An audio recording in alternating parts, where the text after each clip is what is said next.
Donc nous voici de retour pour une nouvelle interview. Nous sommes avec Michael Vignier d'Ewins. Alors Michael, comment ça va après ce premier jour de compétition? Plutôt bien, j'ai gagné mes matchs assez facilement dans l'ensemble, donc ça va quoi.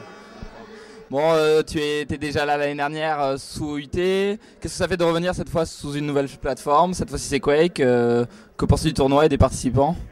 Les participants, le niveau finalement est relativement... il n'est pas top. Je pense qu'il aurait pu être bien meilleur. Mais à part quelques joueurs comme Cooler, Toxic qui sont vraiment au top forcément. Et sinon bien. Donc aussi bien que l'année dernière. Donc pour revenir brièvement sur ton parcours jusque-là, est-ce que tu pourrais nous faire une petite description de tes rencontres une par une, juste les cartes qui ont été jouées et les différents scores. Comment tu t'es senti dès le début? Alors en premier j'ai joué l'Israélien Uri. Bon, il n'avait pas l'air d'avoir trop joué, donc ça a fait du 30-1 et du 56-0. Donc assez large, assez facile. Ensuite j'ai joué l'Italien Vicious. Là aussi j'ai pas trop eu de mal, je lui ai mis plus 30 sur les deux maps. Et j'ai joué sur scène en dernier match contre Enemy. La première map sans rail, je l'éclate. Je mets je sais pas 30-5. Ensuite il me bat sur Lost of It. Et je lui mets 20-5 je crois ou 19-5 sur Monsoon. Donc plutôt confiant pour le reste de la compétition? Ouais, ça devrait aller franchement. On sait qu'il y a eu une période où tu as eu quelques difficultés à continuer à jouer à Quake. Tu as eu quelques jeux à côté. Comment as-tu réussi à te reconcentrer et à te remettre à fond dans la compétition? Non, la période est toujours présente. C'est juste que à 13 000 $ quoi.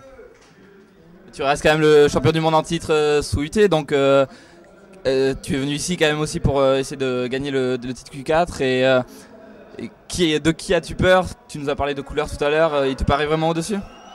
Franchement, il n'y a que deux joueurs qui me font peur et ce sont Cooler et Toxic, vraiment. Et je devrais pouvoir atteindre le top 3 si l'arbre m'est favorable. Parce que si j'en rencontre un en quart de finale ou en demi-finale, ça peut vite tourner au désastre quoi. Tu as donc fait un match sur scène contre le joueur dont tu nous parlais.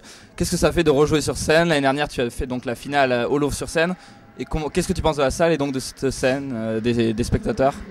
La salle vraiment bien, quoique un peu bruyante. Mais ça on le savait que ce serait comme ça.